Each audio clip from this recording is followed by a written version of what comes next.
الحمد لله نحمده ونصلي ونسلم على رسوله الكريم. أما بعد فأعوذ بالله من الشيطان الرجيم. بسم الله الرحمن الرحيم. الله يجتبي إليه من يشاء ويهدي إليه من ينيب.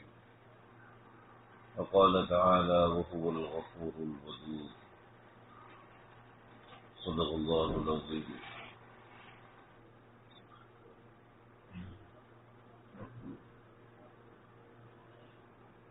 بندہ یہ سمجھتا ہے کہ وہ اللہ سے محبت کرتا ہے، لیکن در حقیقت اللہ اپنے بندے سے زیادہ محبت کرتا ہے۔ حسن بصری کے زمانے میں ایک شخص تھا جس کا نام تھا عامر۔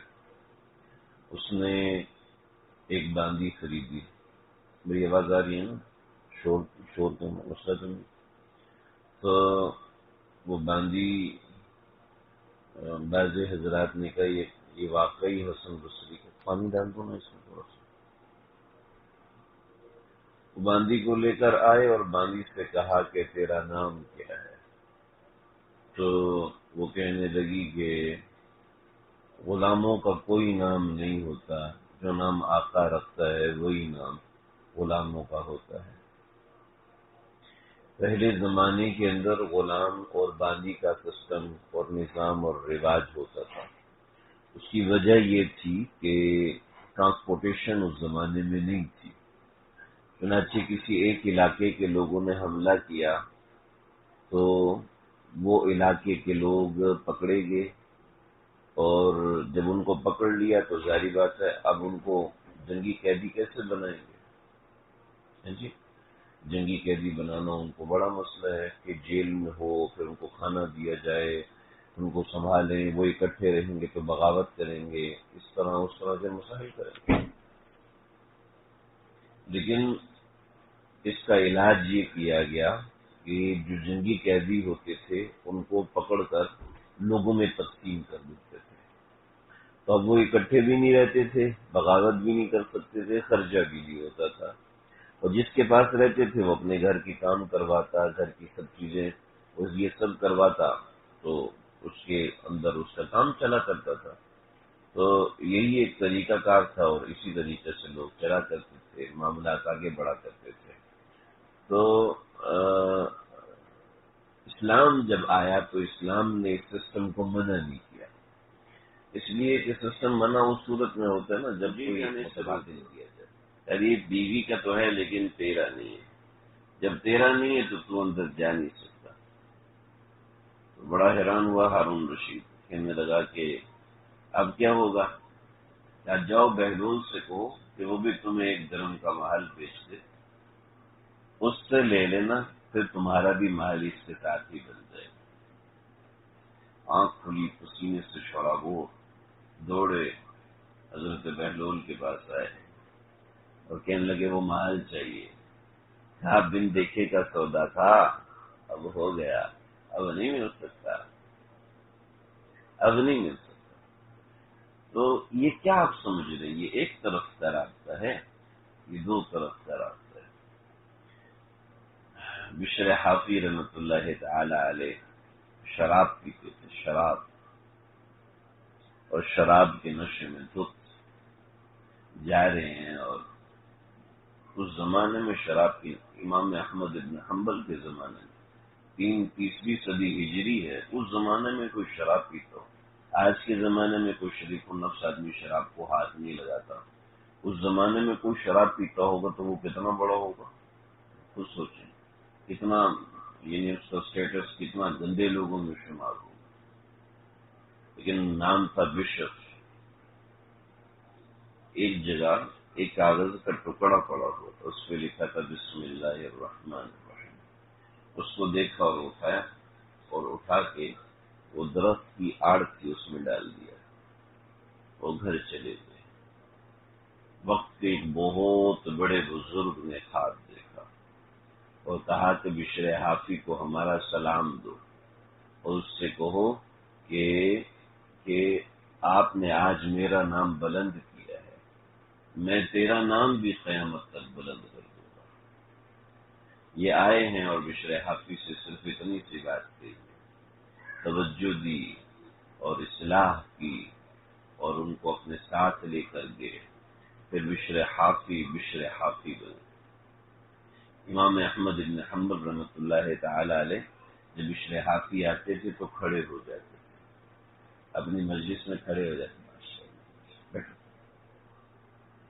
بشر حافی آتے تو امام احمد بن حنبل کھڑے ہو جاتے۔ لوگ کہتے کہ آپ کیوں کھڑے ہو جاتے ہیں؟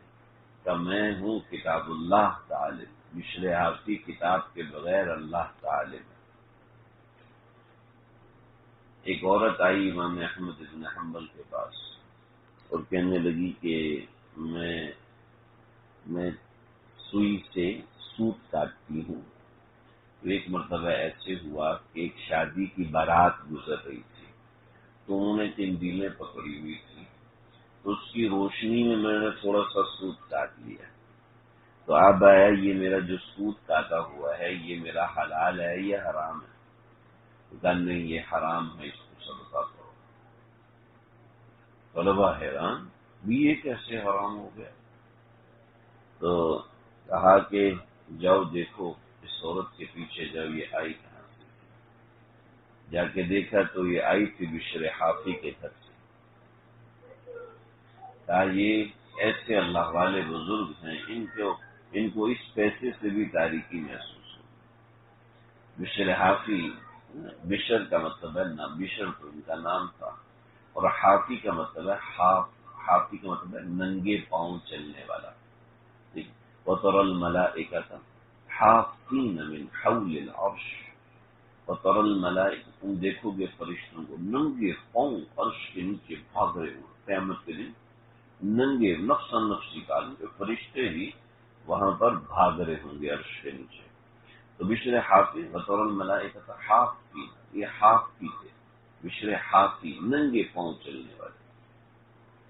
اور ان کی کرامت ایسی تھی کہ زمین میں جہاں گندگی پڑی ہوتی تھی اللہ نے زمین کو حکم دیا تھا کہ وہ زمین گندگی کو نگل جائے، اور وہ گندگی کو زمین نگل جاتی تھی۔ ایک مرتبہ ایک گدھا گاڑی والا جا رہا تھا اپنی گدھا گاڑی کو لے کر، تو گدھے نے راستے میں پیشاب کر دیا، تو وہ زور زور سے رونا شروع ہوا۔ تو کیا ہوا، کیوں رو رہے ہو؟ بشر حافی کا انتقال ہو گیا۔ ابھی کیوں؟ تمہیں کیسے پتہ چلا بشر حافی کا انتقال ہوا؟ تو بات یہ ہے کہ جب بشر حافی زندہ تھے تو جو میرا گدھا تھا نا، سڑک سے کنارہ ہو کے یہ پیشاب کیا کرتا تھا، کیونکہ بشر حافی یہاں سے چلتے تھے ننگے پاؤں، اور وہ کہتے تھے کہ میرے اللہ نے زمین کو اپنے ہاتھ سے بنایا، وَالْأَرْضَ مَدَدْنَاهَا، ہم نے زمین کو بنایا ہے اپنے ہاتھوں کے ساتھ، ٹھیک ہے، اور جب جس زمین کو اللہ نے اپنے ہاتھ سے بنایا ہے اس کے اوپر میں اپنا پاؤں رکھوں، نہ مجھ سے یہ نہیں ہوگا۔ اور ننگے پاؤں چلا کرتے تھے، ان کی کیفیت تھی، اور صاحب کیفیت کی نقل نہیں کرنی چاہیے، ٹھیک ہے، صاحب کیفیت کی نقل کرنے سے نقصان ہوتا ہے، اور اللہ کے نبی نے بھی ان کیفیات کی نقل کرنے کو منع کیا۔ حضرت ابو ذر غفاری کسی کے پاس پیسے دیکھتے تھے، کسی کے پاس دولت دیکھتے تھے تو مارتے تھے، اس کو بولتے سب صدقہ کرو، وہ پیسے جمع نہیں ہونے دیتے تھے، اور مخالف تھے۔ حضرت ابو ذر غفاری نے یہاں تک کہ اپنی بیوی کو وصیت کی تھی کہ جو بھی پیسے والا آدمی ہوگا اس سے میرا جنازہ نہیں پڑھوانا، جو حکومتی عہدوں میں کسی عہدے پر فائز ہوگا اس سے میرا جنازہ نہیں پڑھانا۔ حالانکہ اس وقت یہ چیزیں مناقشت اور صحابہ آپس میں جو معاملات تھے حکومت کے حوالے سے، حضرت معاویہ، حضرت عثمان، جو جنگ صفین، یہ اس وقت تک کچھ ایسے معاملات نہیں ہوئے تھے، اور حکومت ایسی تھی جو کہ خالصتاً ایک عادلانہ نظام چلانے والی تھی۔ تو سیدنا ابو ذر غفاری نے اس وقت بھی کہا کہ کوئی شخص جو حکومتی عہدے پر ہو وہ شخص میرا جنازہ نہ پڑھے۔ خاص کیفیت تھی، اس خاص کیفیت، حتیٰ کہ اللہ کے نبی نے بشارت دی تھی، اس بشارت کی طفیل حضرت ابو ذر غفاری جس مقام پہ رہتے تھے نا ربضہ، اس مقام پہ آپ آج بھی جائیں گے تو آپ کو ایسا محسوس ہوگا، آپ یہاں سے کوٹا جاتے ہوئے جو راستے میں کھنڈرات ہیں نا، آپ کہیں گے یہ وہ کھنڈرات ہیں، یعنی کھنڈر اور ریگستان آج بھی ایسی وحشت ہے اس جگہ، وحشت تو نہیں کہنا چاہیے، نہ کہہ سکتے ہیں، نہ اس جگہ پہ وحشت ہے، یعنی دور دور تک آبادی نہیں۔ حضرت ابو ذر غفاری ربضہ، اور ربضہ یہ وہ مقام ہے جو کوئی راستہ نہیں بنتا، جو کسی کا راستہ بھی نہیں بنتا، تو حضرت ابو ذر غفاری وہاں پر ہے، اپنی اہلیت سے کہنے لگے کچھ رکھا ہے کا بکری کا بچہ ہے کا ذبح کرو، ابھی کیوں، کس کے لیے کا ذبح کرو، ذبح کیا، کب اس کو پکاؤ، پکایا، اب کیا کروں، اب تھوڑی دیر میں میرا انتقال ہو جائے گا، اور یہاں سے 8 آدمیوں کا ایک قافلہ گزرے گا، ان میں ایک شخص ہوگا جو حکومتی عہدے پہ فائز نہیں ہوگا، وہ میری نماز جنازہ پڑھائے گا، دوسرا کوئی نہ پڑھائے، خبردار، دوسرا کوئی نہ پڑھائے، مجھے یہیں دفن کرے اور پھر تمہیں یہاں سے لے جائے۔ اوہو، حضرت ابو ذر غفاری کا انتقال ہو گیا، دن ڈھل رہا ہے، وہ عورت بیچاری اکیلی ہے کھڑی ہوئی، تو دیکھا دور سے دھول اڑ رہی، قافلہ آ رہا ہے، دیکھا 8 آدمی، تو دیکھتی ہی پہچان کی کہ حضرت عبداللہ بن مسعود رضی اللہ عنہ، بڑی حیران ہوئی اور بڑی حیرت کے بعد کہنے لگی بھی یہ کیا بات تھی، عورت کو دیکھا حضرت عبداللہ بن مسعود رضی اللہ عنہ، میں کہ بیٹا کیا مسئلہ ہے، میں ابو ذر غفاری کی بیوی ہوں اور میں یہاں پر، اور یہ قصہ ہوا ہے، اوہ صدق رسول اللہ صلی اللہ علیہ وسلم، آپ نے سچ فرمایا، کا کیا سچ فرمایا، کہا کہ تبوک میں جا رہے تھے تو پہلے دن آپ صلی اللہ علیہ وسلم نے پوچھا کہ ابو ذر این ابا ذر، ابو ذر کدھر، سب نے لا علمی کا اظہار کیا، 30,000 صحابہ تھے، آپ نے دوسری دفعہ پوچھا این ابا ذر، ابو ذر کدھر ہے، پتہ نہیں، این ابا ذر، تیسرے دن پوچھا، ادھر سے ابو ذر غفاری تلاش کر دی، تبوک کا سفر بہت لمبا ہے، ظاہر بات ہے کیسے جاؤں گا، نہ کوئی سواری ہے، نہ کوئی کھانا، نہ کچھ بھی ساتھ پاس ہے نہیں، کیا کروں، تو دیکھا کہ بھئی یہ تو کچھ مل ہی نہیں رہا، تو اللہ کے نبی کے ساتھ کا جہاد رہ جائے، چھوڑا اور کب پیدل چلتا ہوں، ایک ڈنڈا لیا، اس کے اوپر سامان باندھا اور کندھے پہ رکھا اور ڈنڈے سے باندھا اور نکل گیا۔ حضرت ابن مسعود سماتے 3 دن تھا، اللہ کے نبی پوچھ رہے گزر کے جیسے، دیکھو دور سے حیولہ سا اٹھ رہا ہے، اب فرمایا انہو ابا ذر، انہو ابو ذر، یہ ابو ذر لگتا ہے، جب وہ آئے تو کہ یا رسول اللہ ابو ذر ہیں، تو آپ نے فرمایا ماشاء اللہ، اکیلا اسلام قبول کیا، اکیلا ہی یہاں پر آ رہا ہے اور اکیلا ہی مرے گا، اور پھر صحابہ کی ایک جماعت جائے گی اور اس کی جنازہ پڑھائے گی، میرے ساتھیوں کی ایک جماعت آئے گی، اس کی جنازہ پڑھائے گی، اور یہ آپ نے ارشاد فرمایا۔ حضرت عبداللہ بن مسعود گواہ سے فرمانے لگے اللہ کے نبی نے سچ کہا تھا کہ ابو ذر اکیلا رہے گا اور اکیلا فوت ہوگا، چنانچہ لگی ایک وصیت ہے، جو حکومتی عہدے دار ہے وہ جنازہ نہیں پڑھائے گا، تو ایک شخص تھا، اس نے کہا میں نے آج تک عہدہ قضا، حکومتی عہدہ قبول نہیں کیا، چنانچہ جنازہ پڑھایا، کھانا کھایا، اور وہاں سے کیونکہ راستہ بھٹکے تھے، یہ راستہ تھا نہیں لیکن راستہ بھٹک گئے تھے، وہ اس راستے سے آئے تھے، اور یہ عجیب و غریب ہم، تو جب انسان اللہ سے رابطہ کرتا ہے تو اللہ کی طرف سے بھی جواب ملتا ہے۔ بشر حافی کہنے لگے جی لگتا ہے بشر حافی کا انتقال ہو گیا، کہ میرا گدھا جب بشر حافی زندہ تھے تو راستے سے ہٹ کے پیشاب کرتا تھا، اور اب اس نے راستے میں پیشاب کر دیا ہے، اس کا معنی یہ ہے کہ بشر حافی نہیں رہے، پتہ کرایا تو پتہ چلا کہ بشر حافی کا انتقال ہو گیا۔ جب ہم اللہ سے تعلق بنائیں گے تو ایسا نہیں ہے کہ اللہ تعلق توڑیں گے، وہ بھی تعلق بناتے ہیں۔ عمر بن عبدالعزیز رحمہ اللہ تعالی، جب ان کا انتقال ہوا تو ایک گھاٹ کے اوپر بھیڑیا اور بھیڑ چر رہے تھے، بھیڑیے نے حملہ کیا بھیڑ کو اور بھیڑ کو ختم کر دیا۔ تو گڈیریا کہنے لگا او ہو عمر بن عبدالعزیز کا انتقال ہو گیا۔ کیوں جب ہم اللہ سے تعلق بناتے ہیں تو اللہ تعالیٰ بھی ہم سے تعلق بناتے ہیں، اور جب ہم اللہ سے تعلق توڑتے ہیں تو پھر اللہ کی طرف سے بھی تعلق ٹوٹتا ہے۔ ہم اللہ کے قریب ہوتے ہیں تو اللہ ہمارے قریب ہوتے ہیں، جب اللہ سے دور ہوتے ہیں تو اللہ ہم سے دور ہوتے ہیں۔ یہ نہ سمجھیں کہ ہماری کوئی اوقات ہے اور ہم کوئی بڑی چیز ہیں۔ انک لن تخرق الارض ولن تبلغ الجبال طولا، تو زمین کو پھاڑ نہیں سکتا اور تو پہاڑوں کی اونچائی پہ پہنچ نہیں سکتا۔ انتم الفقراء الی اللہ، تم اللہ کے سامنے فقیر ہو، ہماری اللہ کے سامنے کوئی اوقات نہیں۔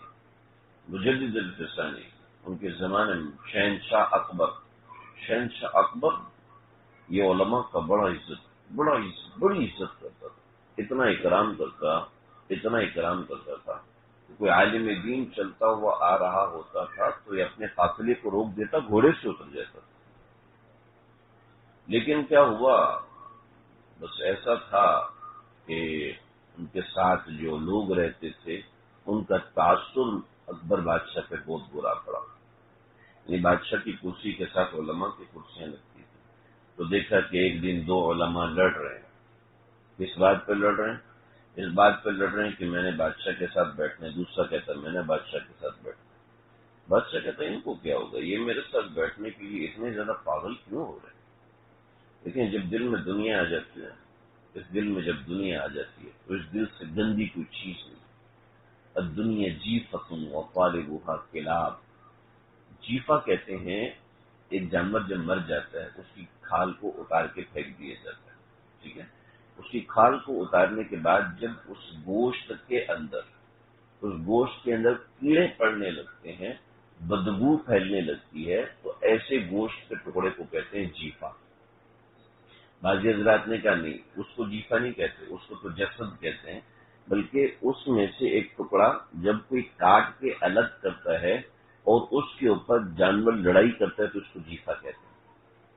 اب دنیا جیفتن، دنیا جیفا ہے، یہ گوشت کا ٹکڑا ہے بدبودار جس کے اندر کیڑے پڑے، اور طالبھا کلاب، اور اس کے پیچھے بھاگنے والے کتے ہیں۔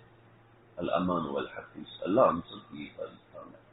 یعنی دنیا جیفا یعنی غلط طریقے سے دنیا کو حاصل کرنے کی کوشش کرنے والے۔ گوشت بھی یہ والا گوشت تو حرام ہے، مردار کا گوشت تو حرام ہے، اور اس کو حاصل کرنے والے ایسے ہیں۔ تو جب دل میں دنیا آ جاتی ہے تو پھر یہ ہوتا ہے۔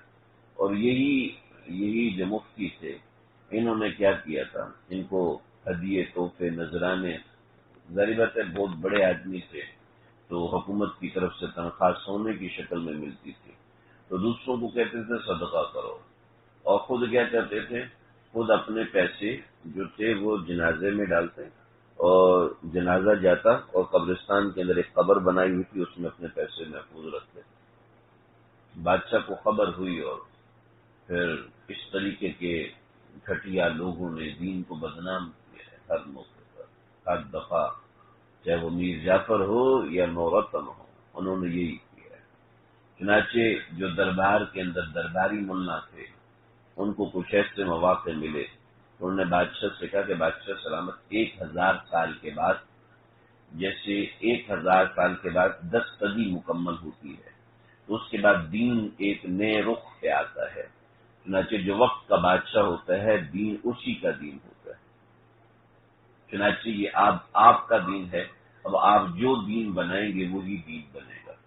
چنانچہ اکبر بادشاہ نے دین کو ایک نیا رخ دیا اور دین اکبری کا نام دیا کہ مسلمان ہندو عورتوں سے شادیاں کریں، ہندو مرد مسلمان عورتوں سے شادیاں کریں، اور شراب حرام، شراب کی حرمت ختم کر دی گئی، اور اس کے بعد گائے کو ذبح کرنا ختم کر دیا گیا۔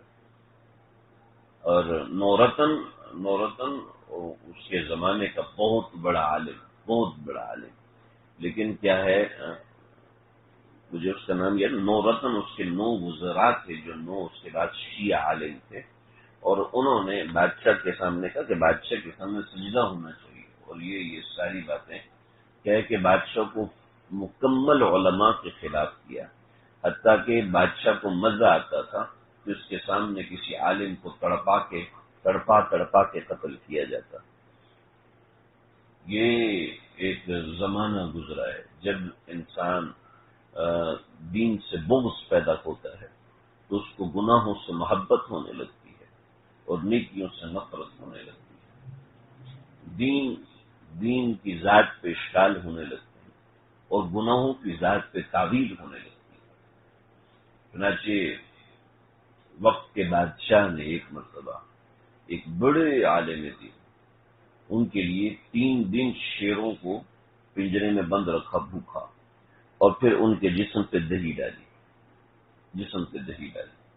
اور اس سے شیر جو ہے وہ مرغوب ہوتا ہے، حیات الحیوان میں شیر مرغوب ہوتا ہے۔ اب ان کے پورے جسم میں دہی ڈالی اور پھر شیروں کو چھوڑا، اور وہ بڑے بڑے بھینس جتنے 3 شیر جب آئے ہیں، اور وہ آ کے اس عالم دین کے تینوں اطراف میں بیٹھے، اور پھر یہ وہیں پر کھڑے ہوئے، اور کھڑے ہو کے پھر وہی خطبہ پڑا بادشاہ کے سامنے، اور ہمیں لگے اگر وہ بادشاہ اس وقت اس عالم دین کا اکرام کر دیتا تو آج تک ایران کے اندر، فارس کے اندر شیعہ مذہب ختم ہو تباہ ہو چکا ہو۔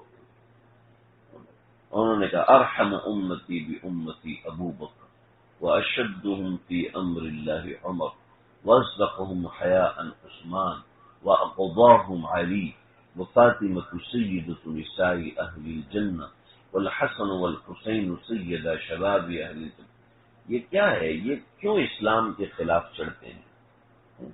یہ کیوں اسلام کو ٹیررزم کا نام دیتے ہیں؟ یہ کیوں قرآن کی توہین کرتے ہیں؟ یہ کیوں پیغمبر علیہ الصلوۃ والسلام کی توہین کرتے ہیں؟ وہ چھوٹے موٹے گناہوں سے ان کا گزارا نہیں ہوتا۔ کسی کو قتل کر دینے سے، ایک نسل کو تباہ کر گزارا پیٹ نہیں کرتا، سمجھ نہیں آتی۔ حضرت شیخ الاسلام مفتی تقی السنت یہاں نے دیدہ میں لکھا کہ جب حضرت امریکہ گئے، فرمانے لگے کہ گناہ کی جو لذت اور ٹیسٹ ہوتا نہیں کبھی ختم نہیں ہوتا، یہ آگے بڑھتا ہے، اس کی زندگی بڑھتی رہتی ہے۔ اور کئی ایسے لوگ آتے ہیں جس سے چیز سمجھ نہیں آتی ہے، تاکہ پہلے یہ لوگ ابتدا کرتے ہیں، نظر گندی کرتے ہیں، پھر کان گندے کرتے ہیں، پھر دل گندا کرتے ہیں، پھر زنا میں مبتلا ہوتے ہیں، پھر شراب میں مبتلا ہوتے ہیں، نشے میں آنے کے بعد پھر کیا ہوتا ہے؟ تو پھر ان کو اس سے مزہ نہیں آتا، تو پھر یہ شراب کے اندر بھی مزید نشے شامل کرتے ہیں۔ خود مجھے 21-22 سال کا نوجوان ہوں تو مجھے شراب میں نشہ آتا ہی نہیں، جب تک اس میں گولی نہ ڈالوں مجھے شراب میں نشہ ہی نہیں آتا، تو شراب میں مزہ ہی نہیں آتا۔ دنیا بھر کی وائن ٹرائی کر لی، دنیا بھر کی کیا کیا شرابیں ٹرائی کر لی، نہیں کوئی مزہ نہیں آتا۔ کیا بتاؤں؟ ابھی کل ایک میرے پاس شارجہ سے فون آیا، ایک میرے پاس لندن سے فون آیا مغرب کے بعد، اور کیا بتاؤں کہ دل کی کیا حالت ہے کہ بیویاں تنگ آ چکی ہیں۔ یا اللہ، یہ اس بندے کو کیا ہے کہ آخر مسئلہ کیا ہے؟ خود آدمی کو مسئلہ ہے کہ مجھے سمجھ میں نہیں آتی زندگی میں، آپ کو زندگی میں چین نہ آنے کی بنیادی وجہ یہ میں چھوڑ نہیں سکتا، اس کے بغیر میں ڈپریشن میں چلا جاؤں گا، شراب کے بغیر تو میرا یہ نہیں ہوگا۔ وہ اللہ کے نام سے دوری انسان کو جلا کے راکھ کر دیتی ہے۔ لیکن اب جب تک میں الفاظ کہتی ہوں ریپ کے بغیر مزہ نہیں آتا، ایسے زنا تو اب تو ریپ کے بغیر، اور اس کے بعد اس سے آگے کی سٹیج میں لوگ ہیں کہ وہ جسم کو کاٹتے ہیں، اس کو ایک خاص قسم بنانا مجھے یاد نہیں۔ پاکستان میں بھی یہ چیز کر گئی، پاکستان کی کئی صحافی حضرات اس میں مارے گئے، اس کی روک تھام میں مارے گئے کہ کیا کریں کہ ان کو چیخیں سننے میں مزہ آتا ہے، اس کے بغیر گزارا نہیں۔ گناہوں کی لذت انسان کو تباہ کر دے۔ ان سب میں آگے بڑھتی ہے دنیا کی محبت، ان سب میں آگے لے کے چلتی ہے غفلت، چنانچہ اکبر بادشاہ کو بھی ان چیزوں میں مزہ آتا تھا اور اس نے سجدے کروانے شروع کیے۔ مجدد الفسانی رحمۃ اللہ تعالی علیہ نے شور مچایا، لیکن لوگوں نے کہا کہ بادشاہ سلامت، اگر آپ اس مولوی کی آواز پہ زور دیں گے تو یہ مولوی ظاہری بات ہے لوگ اس کو اہمیت دینا شروع کر دیں گے اور لوگوں کو سمجھ آئے گی کہ یہ کوئی بڑا آدمی ہے، بادشاہ کا مخالف، آپ اس کو چھوڑ دیں۔ اکبر بادشاہ فوت ہو گیا۔ اب اس کا بیٹا جہانگیر جب اس کے لشکر پر آیا، اس کے تخت پر آیا، تو ظاہر جوان خون ہے، جوان خون ایسی کام کر جاتا ہے جس سے اس کا نقصان ہوتا ہے۔ چنانچہ اس نے کہا کہ یہ کون ہوتا ہے، مجھے لے کے آؤ۔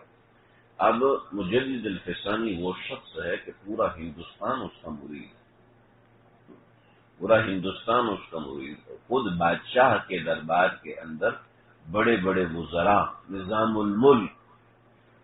الملک کو خود مجدد الفسانی کا خلیفہ ہے اور وہ بادشاہ کے دربار میں ہے۔ اور یہ کیوں ہوتے ہیں؟ بڑی وجوہات ہوتی ہیں۔ چنانچہ نظام الملک بادشاہ کے دربار میں موجود ہے اور بادشاہ کے دربار میں ساری بات چل رہی ہے، کبھی اس مولوی کو لے کر چھوڑو جی، تو لے کر آؤ، چھوڑو جی، لے کر آؤ۔ تو خیر چلتے چلتے بات یہاں تک پہنچی کہ مجدد الفسانی کو بلایا گیا۔ اب مجدد الفسانی دربار میں آئے تو دربار کا جو نقشہ تھا وہ ایسا تھا کہ جب دربار میں داخل ہوتے تھے تو ایک چھوٹی سی کھڑکی بنی تھی اور اس میں جھک کے داخل ہونا پڑتا تھا۔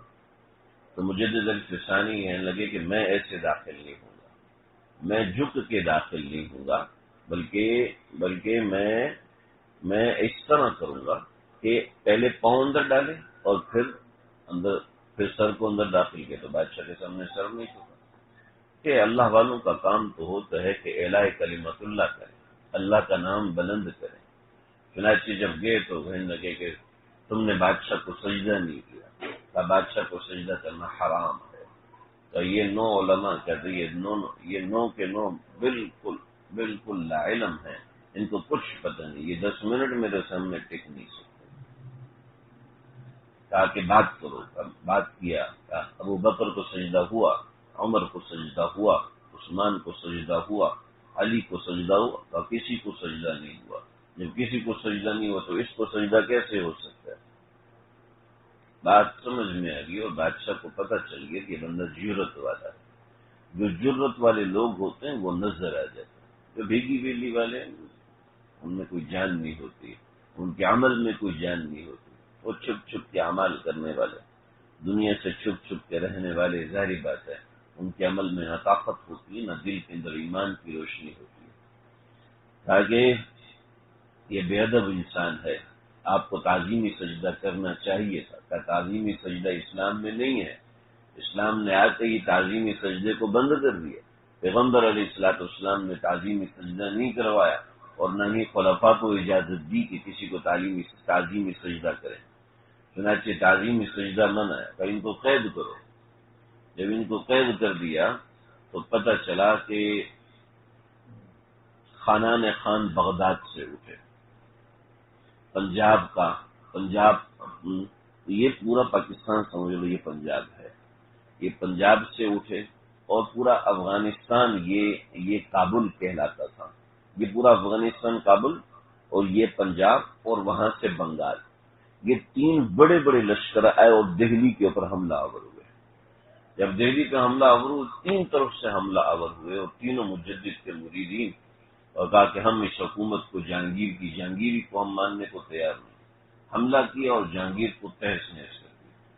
اب جہانگیر قید ہوا اور قید ہو کر پابند سلاسل ہوا ہے، اس کے بعد آگے بڑھا ہے تو کہا کہ اب حضرت کو خط لکھیں اور حضرت کو بتائیں کہ ہم نے جہانگیر کو پکڑ لیا۔ چند دن گزرے، یہ تینوں خان اور جہانگیر ایک جگہ پر اس کو باندھا ہوا، جہاں پہ بیٹھا ہوا جہانگیر رو رہا ہے اور وہاں یہ تینوں خان رو رہے ہیں۔ کبھی کیا ہوا، کبھی حضرت حضرت کی طرف سے جواب آیا، اور کیا جواب آیا؟ جواب یہ ہے کہ ہمارا اختلاف جہانگیر کے دین سے تھا، ہمارا اختلاف جہانگیر کے ملک سے نہیں تھا۔ تم نے اگر جہانگیر کے ملک کے بغاوت کی تو غلط کیا، توبہ کرو اور جہانگیر سے معافی مانگو، اور میں تمہیں معاف کروں یا نہ کروں یہ میری مرضی ہے۔ اب یہ تینوں بیٹھے رو رہے ہیں، اور اب جہانگیر کو تو خوش ہونا چاہیے، جہانگیر بیٹھا رو رہا ہے۔ تو کیا ہوا؟ تمہیں کیا ہوا؟ خواب میں پیغمبر علیہ السلام کی زیارت ہوئی، اور آپ نے فرمایا کہ اے جہانگیر میرے ایک موحد ساتھی کی کے ساتھ تو نے یہ بے احترامی کا معاملہ کیا، روز قیامت مجھ سے شفاعت کیسے مانگو؟ اب سمجھ میں آئی، اور چلے چاروں حضرت کے پاس پہنچے۔ اب حضرت کے پاس پہنچ کے جہانگیر نے اپنا تاج اتارا، حضرت کے قدموں میں رکھا اور جھکنے لگا تو کہا، نہ بابا نہ، یہی تو آپ سے اختلاف ہے، یہ سر صرف اللہ کے سامنے جھکنا چاہیے، اللہ کے علاوہ کسی اور کے سامنے نہیں جھکنا چاہیے۔ جہانگیر نے دستخط کیے اور کاغذ دیا، کاغذ اس پہ جو شرائط لکھنی ہے لکھے۔ تو میں سب سے پہلے جن مردوں کا نکاح ان ہندو خواتین سے ہوا ہے ان کا نکاح ختم کیا جائے، وہ نکاح باطل ہے، وہ نکاح منعقد ہی نہیں ہوا، وہ الگ ہو جائے۔ جن کی بچیاں ہندوؤں کے نکاح میں ہیں وہ اپنی بچیوں کو اپنے گھروں میں واپس لے کر آئیں اور صحیح جگہ ان کا نکاح کرائیں، تو وہ نکاح باطل ہے۔ اور پھر کہا کہ دہلی کے مرکز میں گائے کو ذبح کیا جائے، کہ اللہ نے حکم دیا ہے گائے کو ذبح کرنے کا، اور بتایا جائے کہ توحید کیا ہوتی ہے، اور اس طریقے سے قوانین مرتب کیے۔ خیر یہ سب میں نے ایسی سنا دیا، بات میں ختم کی طرف لے کے جا رہا ہوں۔ بتانے کا مقصد یہ، اتنا بڑا آدمی ہے جس کے اثر حکومت لیتی ہے، حکومت بادشاہ وقت جس کو لکھ کر دیتا ہے کہ آپ اس پہ جو لکھنا ہے لکھ دیں، اپنے حکومت بادشاہ ہاتھ میں دے دیتا ہے، اس کا مقام کتنا بڑا ہوگا؟ ان کے ہمسائے میں نا ایک ڈاکو رہتا تھا، اور اس ڈاکو کی کمپلین کسی نے پولیس میں کر دی، تو مجدد الفسانی کو جب پتہ چلا تو بڑے پریشان ہوئے، کہا کہ 15 سال سے میں اس ڈاکو کو جانتا ہوں، یہ ڈاکہ بھی مارتا ہے، زنا بھی کرتا ہے، چوری بھی کرتا ہے، لیکن اللہ کی قسم احمد نے کبھی ایک بار بھی اس ڈاکو کو اپنے سے زیادہ حقیر نہیں سمجھا، کبھی اپنے سے زیادہ حقیر نہیں سمجھا۔ دوستو جتنا بندہ اللہ کے قریب ہوتا ہے اتنی اس میں عاجزی پیدا ہوتی ہے، جتنا بندہ اللہ سے دور ہوتا ہے اتنا ہی اس میں تکبر پیدا ہوتا ہے، اور اللہ اللہ کرنے سے عاجزی پیدا ہوتی ہے۔ یہ نہیں صرف لفظی اور زبانی، جی میں تو بڑا حقیر ہوں، جی فقیر ہوں، جی میں عبد القدیر، جی یہ صرف اپنے آپ کو بار بار فقیر بولنے سے، اپنے آپ کو عاجز کہنے سے یہ عاجزی پیدا نہیں ہوتی۔ عاجزی پیدا ہوتی ہے جب انسان اللہ کے قریب ہوتا ہے، جتنا اللہ کے قریب ہوتا جائے گا اتنی تواضع پیدا ہوتی جائے گی، اتنا فنا، پھر فنا الفنا، پھر فنا کے بعد بقاء الفنا، پھر بقا کے درجات، پھر فنا کے درجات۔ انسان اس درجے پہ جا کے پہنچتا ہے نا، پہلے جاں پھر جانے، جاں پھر جانے، جانا کر دیا۔ اللہ کی ذات میں انسان مدغم ہو جاتا ہے، غائب ہو جاتا ہے۔ یہ ہاتھ آپس میں ملے ہوئے ہیں، لیکن یہ ہاتھ آپس میں گھسے ہوئے ہیں، آپس میں جڑے ہوئے ہیں۔ جب بندے کا وجود اللہ کی ذات میں مدغم ہونے لگتا ہے تو اللہ نے تو قرآن میں حدیث میں فرمایا، حدیث سے قدسی ہے، میں اس کا ہاتھ بن جاتا ہوں، میں اس کا کان بن جاتا ہوں، میں اس کی زبان بن جاتا ہوں۔ نہیں، اللہ ہمیں لالچ دے دے، اے میرے بندو میرے قریب آؤ، میں یہ سب کروں گا، میرے قریب آؤ، میں اتنا قرب دوں گا، اتنی قرب کی لذت دوں گا۔ دنیا کی لذت سے تو کیا معنی رکھتی ہے؟ دنیا کی لذت کوئی لفظ ہی نہیں ہے، اس کو لذت بولنے کا بھی کچھ کہہ نہیں سکتے، اور اس کے لیے لذت کا لفظ الفظ اللذات سے بھی بہت پیچھے رہ جاتا ہے۔ جب اللہ کی ذات اپنا تعلق دیتی ہے، اور اللہ کی ذات جو تعلق دیتی ہے وہ حرف و بیان میں نہیں آ سکتا، نہ وہ بتایا جا سکتا، نہ وہ سمجھایا جا سکتا ہے، جب انسان رجوع اللہ کرتا ہے، اللہ کے سامنے جھکتا ہے، اس کے قدموں میں سر رکھتا ہے، تو وہ قرب مزید قرب کے پاس لے کے جاتا ہے، پھر وہ قرب اور قرب کے پاس لے کے جاتا ہے بندہ اللہ ثم دنا فتدلى فكان قاب قوسين او ادنى، وہ ایسے قریب ہے، ایسے قریب، وہ اتنا قریب کہ انسان کی سوچ نہیں۔ تو یہ تو اللہ نے ہمیں واضح بتایا ہوا ہے، اللہ نے ہمیں واضح دکھایا ہوا ہے، یہ کرو، میرے قریب آؤ، مجھ سے محبت کرو، مجھ سے تعلق بناؤ۔ دوستو ہم اللہ سے تعلق بنائیں، اور اللہ کا تعلق ہمیں دنیا کمانے کو منع نہیں کرتا، بلکہ اللہ کے تعلق سے دنیا میں ایسی برکت آتی ہے۔ وَمَن يَتَّقِ اللَّهَ يَجْعَلْ لَهُ مَخْرَجًا، ہاؤز پاسبل، کیسے ممکن، کیسے ممکن؟ مسئلہ یہ ہے کہ جب ہم صرف اسباب کی آنکھ سے دیکھیں گے تو ہمیں پاسبل نظر نہیں آتا، کبھی پاسبل نظر نہیں آتا، نہ یہ کر کے دکھانے والی چیزیں۔ یہ تو جب انسان آگے بڑھتا ہے تو سمجھ میں آتا ہے کس طریقے سے انسان کو اللہ روزی دیتے ہیں، کس طریقے سے اللہ انسان سے تعلق بناتے ہیں۔ ہم اور تم آگاہ ہیں اس ربط خفی سے، معلوم کسی اور کو اعراض نہیں ہے کہ اللہ وہ چیزیں عطا فرماتے ہیں، وہی کا دروازہ بند ہے، وہی کا دروازہ بند ہے، لیکن وہ سرگوشیاں جو اللہ کے ہاتھ سے ہوتی ہیں وہ ایسی عجیب و غریب ہوتی ہیں، ہمیں یہ نظر آتا ہے، ہمیں تو اور چیزیں نظر آتی ہیں۔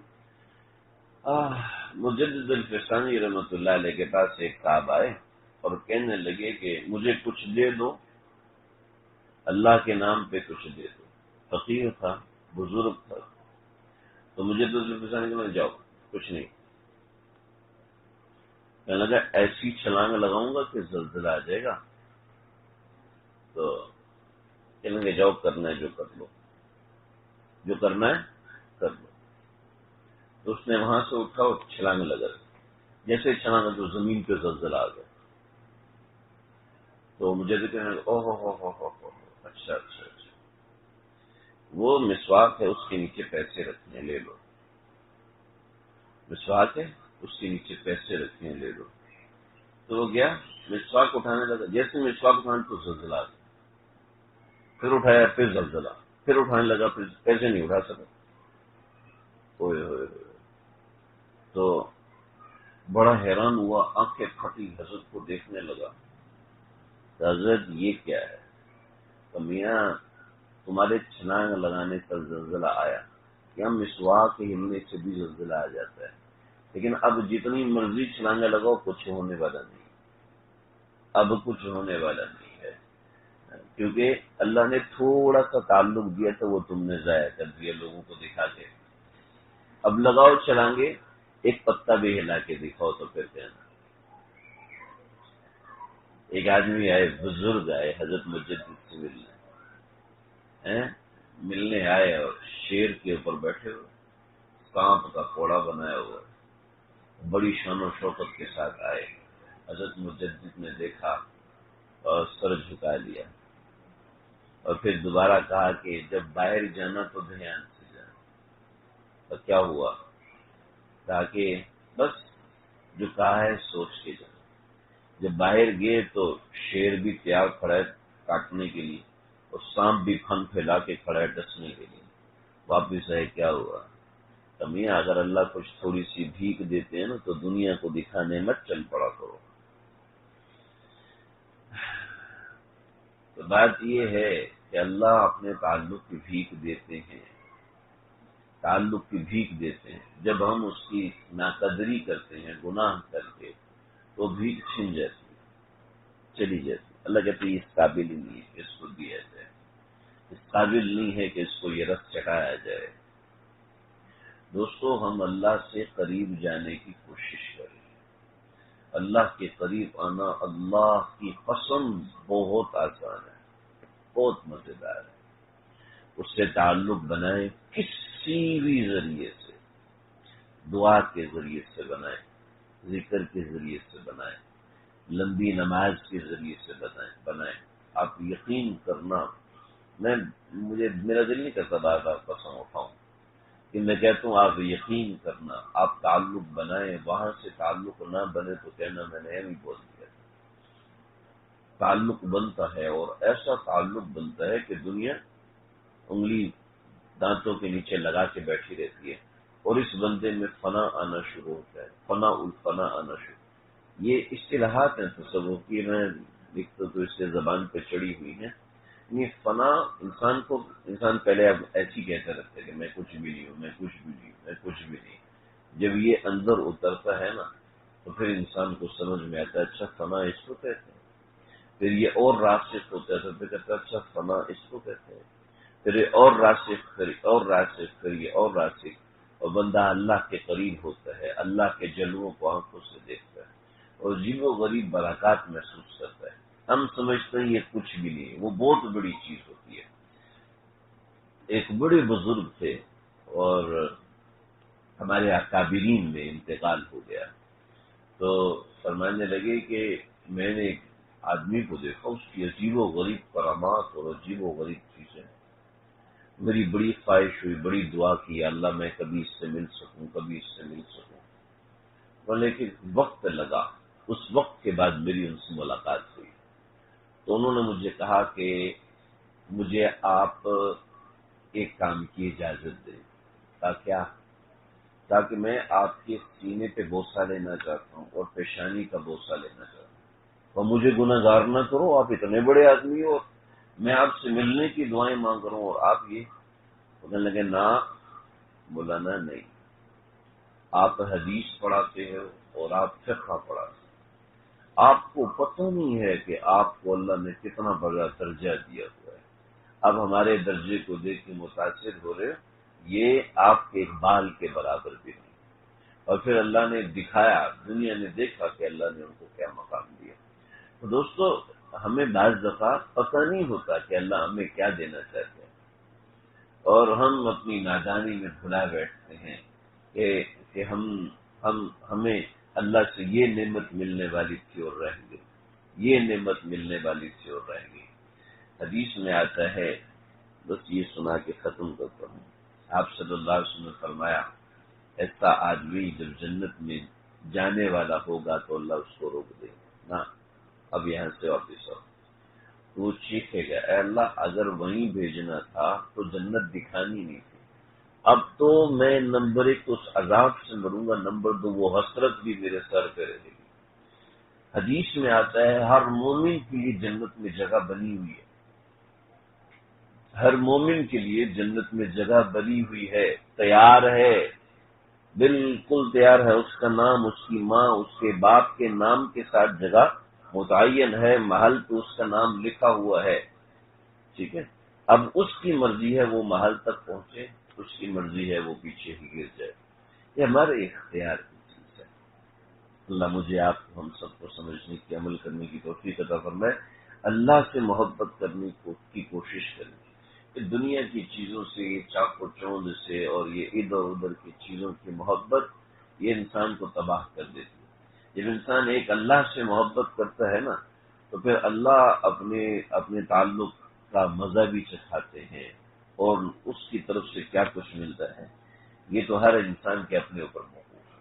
اللہ مجھے آپ کو سمجھنے کا عمل کرنے کی چلتا ہے. اب اسلام اس زمانے میں کوئی متبادل ظاہری باتیں نہیں دے پا رہا تھا تو اسلام نے اسی سسٹم کو برقرار رکھا، لیکن اس کے ساتھ یہ کہہ دیا کہ ایک غلام آزاد کرو گے تو اس کا یہ فائدہ، 2 غلام آزاد کرو گے تو یہ فائدہ، روزہ توڑ دو گے تو غلام آزاد کر دینا کفارہ ہو جائے گا، قسم توڑ دو گے تو غلام آزاد کر دینا کفارہ ہو جائے گا. صحیح؟ تو اسلام نے غلامی کے اس نظام کو جاری رکھا اور اس کے اندر غلاموں کو آزاد کرنے کی فضیلتیں بیان کی گئی. لیکن آپ کو حیرت ہوگی 2 صدی ہجری میں جتنے کبار محدثین گزرے، جتنے بڑے محدثین گزرے، ان میں سے بیشتر وہ تھے جو آزاد کردہ غلام تھے. یعنی تھے تو وہ کافر، پھر وہ مسلمان ہوئے، پھر ان کو آزاد کیا گیا اور آزاد ہونے کے بعد انہوں نے علم دین سیکھا اور علم دین سیکھنے کے بعد انہوں نے آگے پھیلا. سعید بن مسیب رحمۃ اللہ تعالی کبار تابعین میں سے ہیں، بڑے لوگوں میں سے ہیں، لیکن غلام ابن غلام تھے. اسلام نے غلاموں کو وہ معراج دی جو کہ کسی اور مذہب نے کبھی دینے کی سوچی بھی نہیں۔ حضرت سلمان فارسی رضی اللہ تعالیٰ عنہ غلام در غلام بن کے آئے تھے، یعنی کئی مرتبہ بکے اور فرماتے ہیں شاید مجھے یاد پڑتا ہے میں 10 دفعہ سے زیادہ مرتبہ بکا ہوں گا، یعنی اتنی مرتبہ خریدے گئے، اتنی مرتبہ بیچے گئے، کیا اوقات تھی۔ لیکن آپ نے فرمایا کہ جب خندق تعمیر ہو رہی تھی تو صحابہ کی آپس میں لڑائی ہو گئی، مہاجرین کہنے لگے کہ سلمان جو ہے وہ مہاجر ہے، اس لیے کہ یہ ایران سے ہجرت کر کے آئے ہیں، لہذا یہ ہمارے ساتھ خندق کھودے گا، ٹھیک ہے۔ انہیں مہاجر اور انصار نے ٹولیاں بنا لی، یہ والا حصہ ہم کھودیں گے، وہ والا حصہ تم کھودو، جو زیادہ کھودے گا ہم اس کو دیکھیں گے۔ اور جناب اب آپس کا مقابلہ ہو، حضرت سلمان فارسی کو خندق کھودنے کی مشق تھی، حضرت سلمان فارسی اکیلے اتنی بڑی خندق کھودتے جتنے 10 بندے مل کے کھودتے۔ تو صحابہ کرام میں ایک یہ کریز، ہم اللہ کے نبی کے زیادہ قریب ہوں گے، ہم اللہ کے نبی کے ساتھ زیادہ نمبر ملیں گے آپ صلی اللہ علیہ وسلم سے کہ انہوں نے زیادہ بڑی خندق کھودی۔ تو مہاجرین کہنے لگے یہ ہجرت کر کے آئے ہیں اس لیے ہمارے ہیں، انصار کہنے لگے نہیں، یہ تو مکے سے ہجرت کر کے آئے نہیں، اور مہاجر تو وہی ہے جو مکے کا ہجرت کرنے والا ہو، یہ تو تمہارے آنے سے پہلے سے مکے میں مدینے میں موجود تھا، جب یہ تمہارے آنے سے پہلے ہی مدینے میں موجود تھا تو اس کا معنی تو یہ ہوا کہ یہیں کا ہے، لہذا یہیں پر آزادی ملی، یہی اس کا وطن ہے، لہذا یہ انصار ہے تو یہ ہمارا ہے۔ تب صحابہ کرام آپس میں مقابلے باز، یہ سلیمان ہمارا ہے، کبھی کسی غلام کے لیے ایسی لڑائی ہوتی ہے؟ کیا عزت دی اسلام نے۔ تو حضرت سلمان فارسی کہنے لگے کہ چلیں اللہ کے نبی کے پاس جاتے ہیں اور آپ سے جا کے پوچھتے ہیں کہ آپ مجھے کس میں شمار کریں گے۔ تو آپ صلی اللہ علیہ وسلم کے پاس گئے تو کہا ہاں جی مہاجرین مدعا رکھو، انہوں نے اپنا مدعا رکھا، ہاں جی انصار تم اپنا مدعا رکھو، انہوں نے اپنا مدعا رکھا۔ تو آپ نے فرمایا اچھا ایک فیصلہ کرتا ہوں، تم سب کو منظور ہے؟ کہ جی منظور ہے۔ آپ نے فرمایا سلمان منا و اہل البیت، سلمان تو ہمارا ہے، تو ہمارے میں سے ہے، اور اہل بیت میں سے۔ بعض حضرات یہ تک کہتے تھے کہ جب پردہ فرض ہوا پھر ہمیں پتہ چلا کہ سلمان فارسی آپ کے گھر کا رکن نہیں ہے، ورنہ ہم یہی سمجھتے تھے کہ سلمان فارسی تو اللہ کے نبی کے گھر کا آدمی ہے، خاندان کا آدمی۔ حضرت بلال کو ایک مرتبہ حضرت عمر نے کہا کہ بلال تم کیا کرتے ہو، تم تو کالے ہو، یہ جملہ کہہ تو دیا، اور پھر اتنی شدت سے غم ہوا تاکہ بلال میں لیٹ جاتا ہوں، مجھے رخسار پہ پاؤں رکھ کے گزرو، ورنہ میں نہیں سمجھوں گا کہ مجھے تم نے معاف کیا ہے۔ کیا بات ہے، اسلام نے کیسا نام دیا، کیسا مقام دیا۔ اللہ اکبر کبیرہ۔ تو اللہ تعالیٰ نے اسلام کے اندر ہر وہ چیز جو کہ گری ہوئی تھی اس کو مقام دیا، اور جو چیز مقام والی ہے اس کو کتنا مقام دیا ہو۔ بچیوں کو زندہ درگور کیا جاتا تھا، اسلام نے ان کو بقا دی۔ تو میں بتا رہا تھا کہ وہ باندی آئی اور اس باندی سے کہا کہ تیرا نام کیا تھا؟ باندی کا کوئی نام نہیں ہوتا، آقا اس کو جو نام دے دے وہی نام اس کا شمار ہوتا ہے۔ تو کہنے لگے اچھا تم کھاؤ گی کیا؟ تب باندی کی اپنی کوئی پسند نہیں ہوتی، جو آقا کھلائے وہی باندی کی پسند ہوتی۔ کیا اچھا تم رہو گی کون سے کمرے؟ کیا جہاں آقا رکھیں گے وہی رہیں گی، باندی کی کوئی رہنے کی جگہ نہیں۔ تو حسن بصری بے ہوش ہو گئے، جب ہوش میں آیا تو کہنے لگے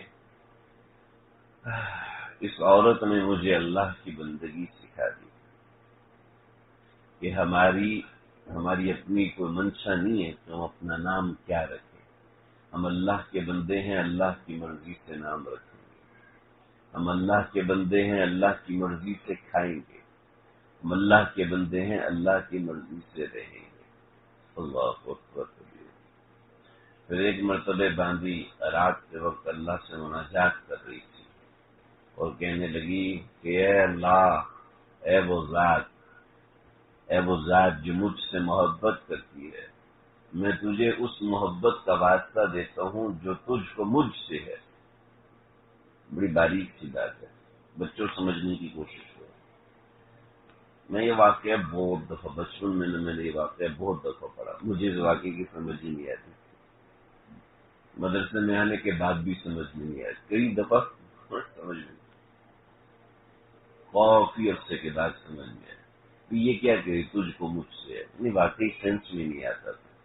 یعنی اللہ کو جو مجھ سے محبت ہے، اے اللہ آپ کو اس محبت کا واسطہ ہے۔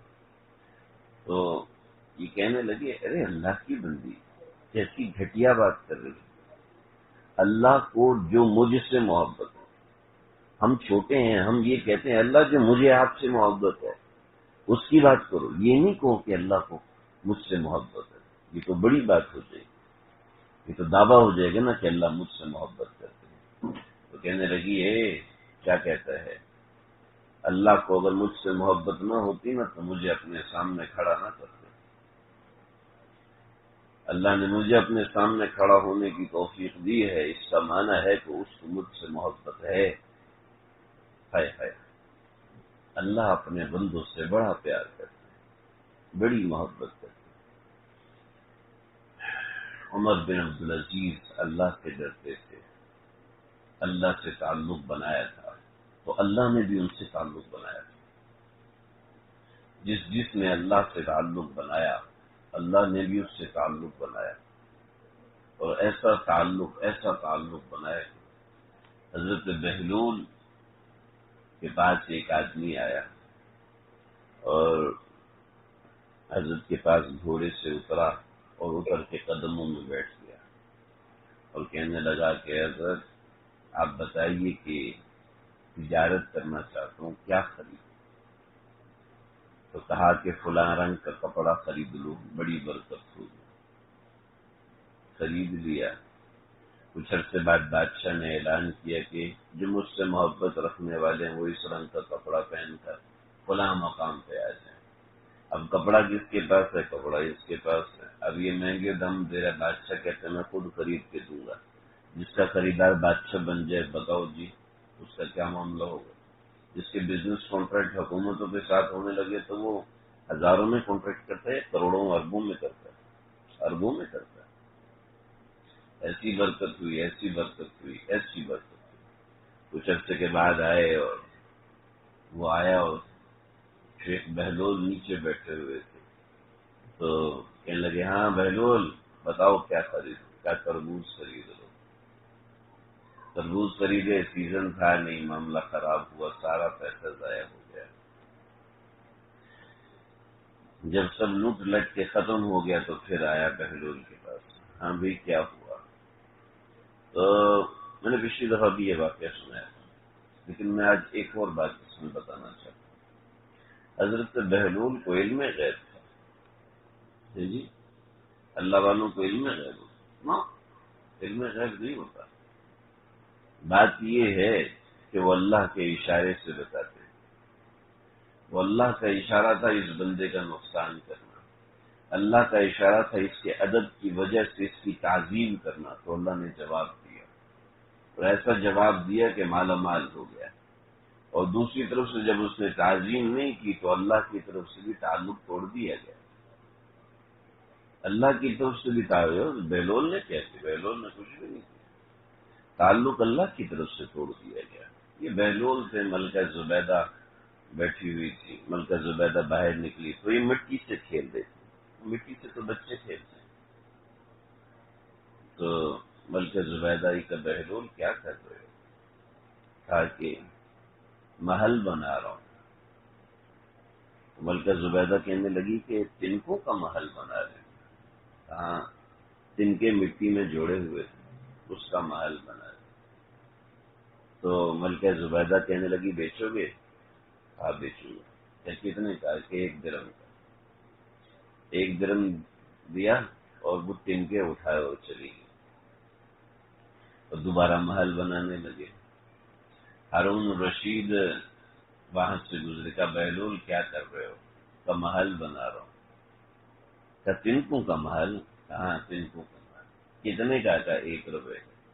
تو ہنسنے لگے، کیا واہ بہلول، پیسے کمانے کا صحیح طریقہ ہے، اور وہاں سے نکل گئے۔ رات کو ہارون رشید نے خواب دیکھا،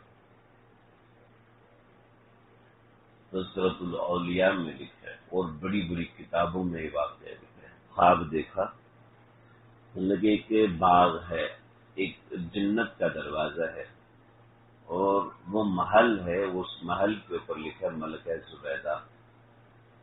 تو ہارون رشید اندر جانے لگا، تو جب جانے لگا تو فرشتوں نے روک دیا کہ ابھی کیوں روکتے ہو مجھے، جانے دو۔